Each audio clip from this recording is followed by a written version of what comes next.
Good morning. നമ്മുടെ പൂക്കളൊക്കെ പതുക്കെ വിരിഞ്ഞു തുടങ്ങിയിട്ടോ. ഈ കളർ എൻ്റെ അടുത്തില്ല. ഇത് നല്ല ഭംഗിയുള്ള നല്ലൊരു സൂപ്പർ കളറാണ്. ഇതെന്താണെന്ന് വെച്ചാൽ ഞാൻ ബാക്കി വന്ന കുറേ പ്ലാന്റ്സ് എല്ലാം കൂടി ഒരു ചട്ടിയിലങ്ങ് നട്ടു വെച്ചു. അപ്പോൾ ഒരു ചട്ടിയിൽ തന്നെ പല കളറുള്ള പൂക്കൾ വന്നു. ഇത് നമ്മുടെ അടുത്തുള്ളത്. അതിനകത്തൊരു വൈറ്റ് ഡോട്ട് കാണുന്നുണ്ട്. അത് അബദ്ധവശാൽ വന്നാണോ ശരിക്കും വന്നാണോ അറിയില്ല. ഇതും നല്ലൊരു യെല്ലോ, അതും എൻ്റെ അടുത്തില്ല. ഈ കളറുണ്ട്, പക്ഷെ ചില ചില കളേഴ്സിലെ ചെറിയ ചെറിയ വേരിയേഷൻസേ നമുക്ക് ഫീൽ ചെയ്യുന്നുള്ളൂ. അപ്പോൾ അതൊക്കെ ആയിരിക്കാം ചിലപ്പോൾ കുറേ എണ്ണം കളേഴ്സ് എന്ന് പറയണമെന്ന് ഞാൻ വിചാരിക്കുന്നു. ഇതൊരു ലൈറ്റ് യെല്ലോ. ഈ കളർ എൻ്റെ അടുത്ത് ഉണ്ടായിരുന്നില്ല കേട്ടോ.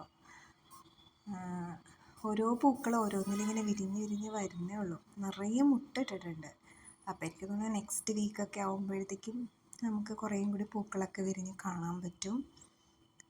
എനിക്കാകെ സാറ്റർഡേ സൺഡേ മാത്രമാണ് എൻ്റെ പൂക്കളെ എനിക്ക് വിരിഞ്ഞ് കാണാൻ പറ്റുള്ളൂ. നമ്മൾ രാവിലെ ജോലിക്ക് പോയിട്ട് രാത്രിയല്ലേ വരുള്ളൂ. 10 മണിയൊക്കെ ആകുമ്പോഴല്ലേ ഈ ചെടി വിരിയുള്ളൂ.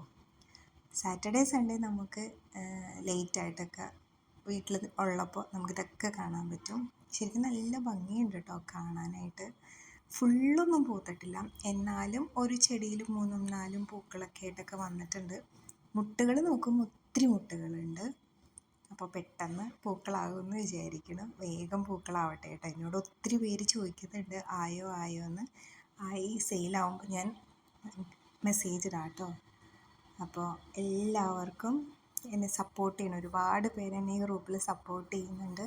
അതിന് ഒരുപാട് താങ്ക്സ്. പൂക്കൾ വേഗം ആയിക്കോട്ടെ. ഞാൻ നിങ്ങൾക്ക് എല്ലാ ചെടികളും തരുന്നതായിരിക്കും.